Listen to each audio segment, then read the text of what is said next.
নমস্কাৰ বন্ধু বান্ধৱীসকল। আজি আমি পঢ়িবলৈ গৈ আছোঁ দেৱকান্ত বৰুৱাৰ একমাত্ৰ কবিতা অসাৰ্থক। পঢ়াৰ আগত আপোনালোকে মোৰ চেনেলটো ছাবস্ক্ৰাইব কৰি দিব, লগতে লাইক শ্বেয়াৰ কমেণ্ট কৰিবলৈ নাপাহৰিব। আহকচোন আমি দেৱকান্ত বৰুৱাৰ বিষয়ে অলপ জানি লওঁ। দেৱকান্ত বৰুৱাক কলংপৰীয়া কবি, পেটমোচা কবি, দুৱাৰ মুকলি কৰা কবি বুলিও কোৱা হয়। আধুনিক কবিতাৰ আৰম্ভণি জয়ন্তী কাকতৰ জৰিয়তে ৰঘুনাথ চৌধুৰীৰ জৰিয়তে হয়। সেই সময়ছোৱাতো তেওঁ কবিতা লিখিছিল। আধুনিক সময়ছোৱাত তেওঁ প্ৰথমে কবিতা লিখিছিল বাবে তেওঁক দুৱাৰ মুকলি কৰা কবি বুলি কোৱা হয়।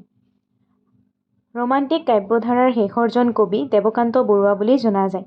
আধুনিক কবিতাৰ কিছুমান বৈশিষ্ট্য: ছন্দসজ্জাত মুক্তক ছন্দ পাওঁ, মাৰ্ক্সবাদী দৰ্শন দেখা যায়, বাস্তৱসন্মত হয়, সাম্যবাদী চিন্তা আৰু প্ৰগতিশীল চিন্তা দেখা যায়। আহকচোন কবিতাটো পঢ়োঁ। অসাৰ্থক। গানে মোৰ নুচুৱে আকাশ, চুৱে জানো তোমাৰ হৃদয় তোমাৰ, নেজানো সঠিক। তোমাক উদ্দেশ্যি গাওঁ যত মোৰ গীত সখী, সেয়া হ'ব নেলাগে অধিক। খন্তেকৰ ফুল ছিঙি চেনেহৰ জিভা সাৰ ৰাতিপুৱা, গাঁঠি ফুলনিত তোমাক পিন্ধাও প্ৰিয়া, গধূলি শুকাই যায় সেই মালা তোমাৰ ডিঙিত।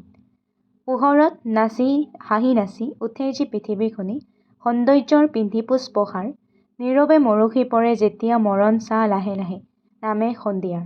দুখৰ নিশাত আমি জ্বলাই আশাৰ চাকি পোহৰাও, খন্তেক মাথোন আমাৰ জুপুৰি পজা, জগত এন্ধাৰ ৰয় নীলাকাশ তিমিৰ মগন।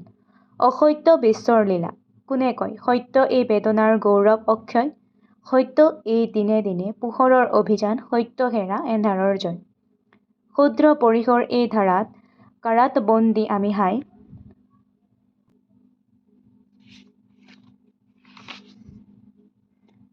ধূলিতে বাগৰি। গোলাপৰ পৰশত বিচাৰি প্ৰিয়ৰ স্পৰ্শ মলয়াত, প্ৰিয়াৰ বাতৰি। গছলতা ফুল ফল অচলা প্ৰকৃতি দেখি ৰূদ্ধ যাৰ প্ৰাণৰ প্ৰগতি। কিদৰে বুজিব আৰু বাৰু তোমাৰ বুকুৰ ব্যথা, মোৰ এই দুখৰ আৰতি।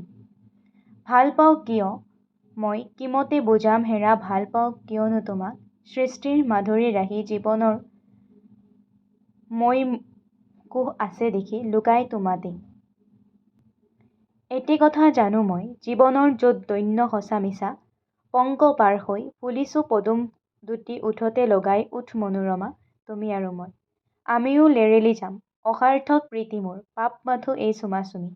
কি কৰিম হক পাপ ক্ষতি নাই, মই পাম স্বৰ্গ তাতেই তুমি ৰবা তুমি।